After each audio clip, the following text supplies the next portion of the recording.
একদিন সকালবেলা একজন জীবিত মানুষ তার মৃত্যুর সংবাদ পত্রিকায় দেখতে পান এবং সেখান থেকেই জন্ম নেয় নোবেল প্রাইজের কনসেপ্ট।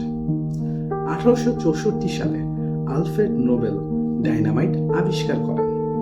তার মূল উদ্দেশ্য ছিল মানুষের উন্নয়ন, কিন্তু মজার ব্যাপার কিংবা দুঃখের ব্যাপার যেটাই বলুন না কেন, মানুষ তার এই আবিষ্কারকৃত পণ্যটি ইউজ করে যুদ্ধক্ষেত্রে।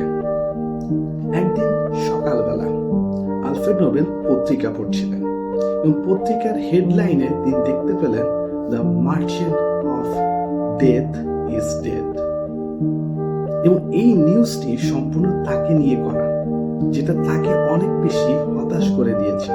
তিনি অনেক বেশি হতাশাগ্রস্ত হয়ে পড়েছিলেন।